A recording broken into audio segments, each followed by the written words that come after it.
mübarək Nur surəsinin 36-cı ayəsi nazil olanda, bu ayə nazil olandan 6 ay sonra sərasər, 6 ay sərasər Peyğəmbər salavatullah hər gün gəlib dayanardı Əli və Fatimənin qapısı önündə, salam verərdi. Bu ayəni oxuyardı, sonra məscidə daxil olardı. Ayət-i şərifə budur. Bismillahirrahmanirrahim. Fi buyutin əzinəllah ən turfəə və yuzkərə fiyhəsmuh.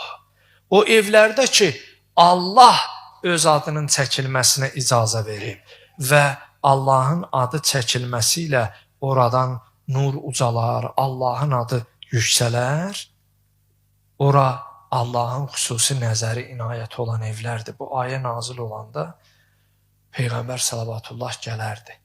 Yeganə ev Allah gedənlərə dübarə, getməyib arzusunda, intizarında olanlara Mədini Münəvvərədə Peyğəmbər salavatıllahı ziyarət etməyi nəsib eləsin.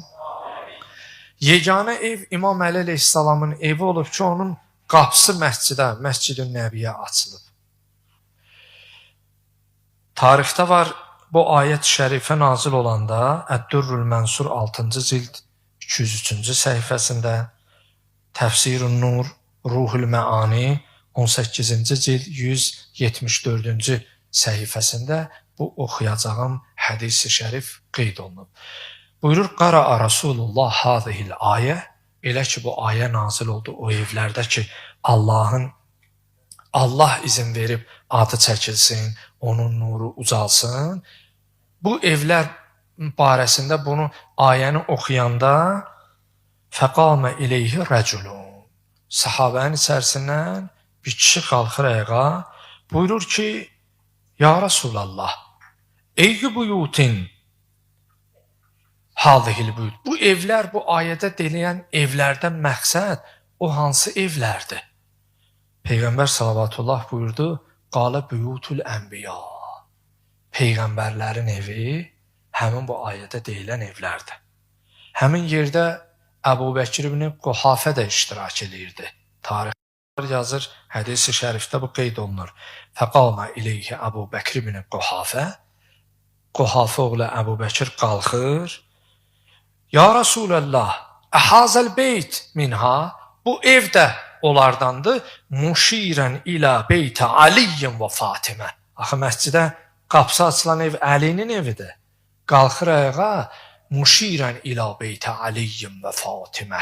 Əli və Fatimənin evinə işarə eləyərək buyurdu ki, ey Allahın Rəsulu, bu evdə o ayədə deyilən evlərdəndir. Qalə nəəm min əfadiliha. Dedi, bəli, bu ev o evlərin ən üstünlərindəndir, ən fəzilətlilərindəndir. Bilirsinizmi, Peyğəmbər salavatullah sağlığında istəyirdi o evin əhlinin necə əzəmətli bir şəxsiyyət olduqlarını səhabiyə bildirsin, göstərsin. Amma bu ümmət Peyğəmbər salavatullahdan sonra çox çəkmədi. Həmin o vəhy evinə yürüş elədi. Həmin vəhy evinin qapısına od vurdu.